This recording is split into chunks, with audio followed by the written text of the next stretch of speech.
Before we dive into the video, I just want to let you know that a lot of the information that I go over here has come from some wonderful sources, which I have linked below. While Best Picture is meant to go to the best movie of any given year, it rarely ever does. Typically, the winners pander to cis white men, such as myself, because as of 2024, only 35% of the voting body consisted of women, and just a mere 20% consisted of ethnic or racial minorities, meaning the vast majority of the voting body, still at that point, was cis white men. One Battle After Another is just the latest of many movies that have pandered to that audience while wrongfully portraying minority characters in ways that fly under the noses of those white male viewers. Myself included, when I first watched this movie,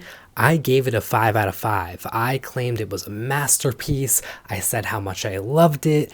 I thought that it was just such a strong work of leftist filmmaking. But upon further discussion with other people, reading more reviews, and also just rewatching it back in December, I have since changed my tune in almost a complete 180.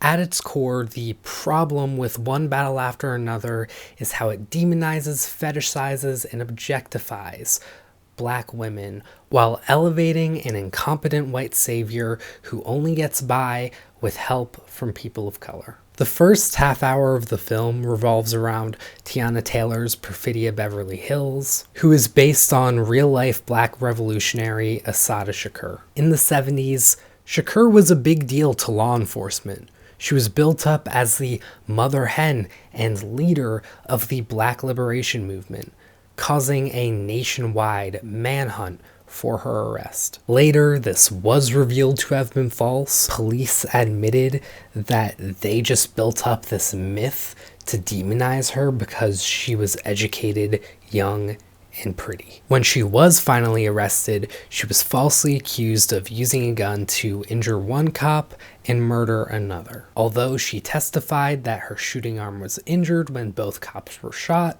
leaving her incapable of having shot them, she was sentenced to life and 33 years in prison. Luckily, this was not the end of her story. A few years later, with the help of the Black liberation movement, Assata escaped and made her way to Cuba, where she lived out the rest of her life until September 25th, 2025. While in prison, she was pregnant but denied the medical attention she needed. Shakur had said that while pregnant, guards abused and tortured her. Not to mention that the prison food itself just was not a sustainable diet for a pregnant woman. It took until she almost miscarried for her to actually receive the proper treatment she needed. During this time, she was dedicated to having her child, not letting the, and I quote, greedy racist swine make her kill her own children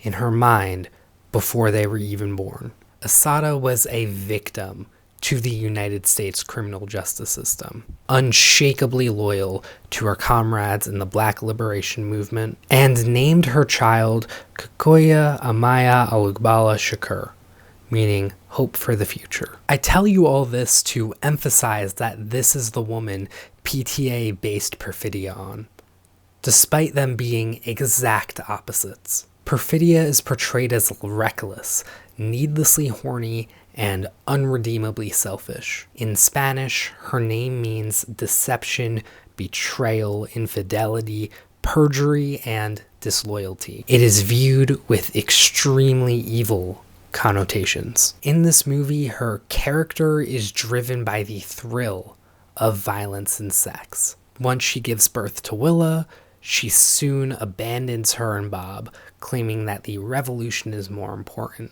Now, I know that part of this is due to her character having postpartum depression, but then right after this moment, she immediately kills a security guard at a robbery just because he wouldn't be entirely complicit in her orders. Soon after, she's arrested, and she proceeds to rat out all of her revolutionary comrades. While Shakur had a love for community and life, genuinely caring about the Black liberation movement, Perfidia is shown to have none of that. Instead, she seems to have the character traits of anybody that the government would tell us is a terrorist. And in that way, this movie is like an act of propaganda. The other two significant Black women in the movie are Willa and Deandra. Willa is a MacGuffin, caught between our two leading white men, leaving her with minimal agency. For the majority of the movie,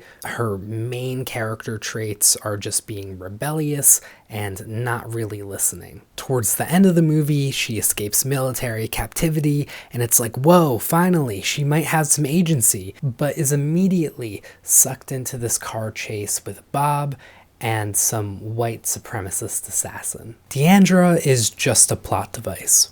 We don't learn anything about her character aside from the fact that she's a revolutionary. Her sole job in the movie is to get Willa from the school dance to the nunnery and smash her phone in the process. And other Black women aren't given their due either. One notable character is a revolutionary named Jungle Pussy, a character who is only put in scenes that fetishize her, probably due to her overtly sexual name. All of this is done to service Bob, who's like a leftist version of the dude from The Big Lebowski. Bob's a drug addict, he's lazy, he shouts obscenities at a fellow revolutionary when he's not given the respect he deserves, and he relies on, like I said before, the help of people of color to actually get by in this movie. Help that he receives time and time again. Not once does someone stop to think, hey, this guy's kinda useless. Maybe we should stop expelling our limited resources to assist him. Because no, that could never happen since this movie is a liberal white man's wet dream. Due to being a white man who helps the cause slightly, he deserves as much assistance as he requires to follow through with his mission. So despite his countless flaws, Bob is this movie's most sympathetic character. Like I said before, I was not immune to this movie. I gave it a 5 out of 5 initially. I'm not trying to make this video and put myself above anybody that does think this movie is great. I get it. It is a really well-made movie. I'm just intending to point out a lot of the flaws behind its actual story and the harm that it's causing people that it's telling a story about. By the end of the movie, Bob is a hero despite doing nothing except helplessly chase the movie's plot. Willa becomes a revolutionary in her own right thanks to Bob's tutelage. He gives her a letter from Perfidia that just doesn't come close to redeeming her character. The movie does very little to actually challenge the perspectives of the majority of its prospective audience. I guarantee you that almost every white liberal or leftist left this movie feeling totally comfortable and empowered. In a movie that tries to focus on the racial injustices faced by Black revolutionaries and Latino migrants, that shouldn't be possible. Many academics have shown and proven that the majority of white people in America are complicit in an unjust system of race relations that bestows unearned advantages to white people. That fact should have been part of the thinking behind this movie's story. But because it was written by a man like Paul Thomas Anderson, of course it wasn't. He was only ever going to make fun of himself in ways that he was comfortable with. He was never going to write a movie that would make himself, or really most other white men as a result, uncomfortable. One Battle After Another is one of 3 prestige movies that came out last year which center on incompetent white savior type characters. But it's the only one to receive Oscar attention and the only one to portray said white savior as a hero. Let's not pretend that that's a coincidence. The other two movies in question are The Mastermind and Eddington. While Eddington has its flaws in negatively perpetuating black police officer tropes, the white man in power is pathetic. By the end of the movie, he ends up paralyzed and as a puppet to his mother-in-law's conservative agenda. He is not rewarded for his bad behavior, nor is the protagonist of The Mastermind, a movie which follows his horrible schemes before and after he robs a painting. He constantly fails almost every step of the way, abandoning his family in process, and proceeds to get arrested at a protest he wasn't even a part of. In 2026, we should be far beyond making movies that elevate white men while demonizing, fetishizing, and objectifying black women.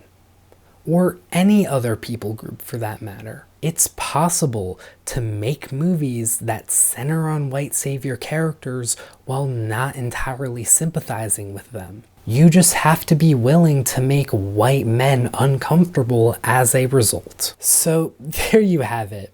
Those are my thoughts on why I don't think One Battle After Another should win Best Picture. I know it's kind of wild that I am following up my Scream 7 video, which has not had the best reception, with this, which will probably get even worse reception, but it's just a great little pattern we're forming here. I'm not trying to rage bait people. I'm really trying to put in the research and effort to give these opinions. And if you disagree with me, let's talk about it in the comments down below. And for Best Picture, clearly I don't want it to be One Battle After Another. I do think One Battle will win, but I really hope Sinners upsets.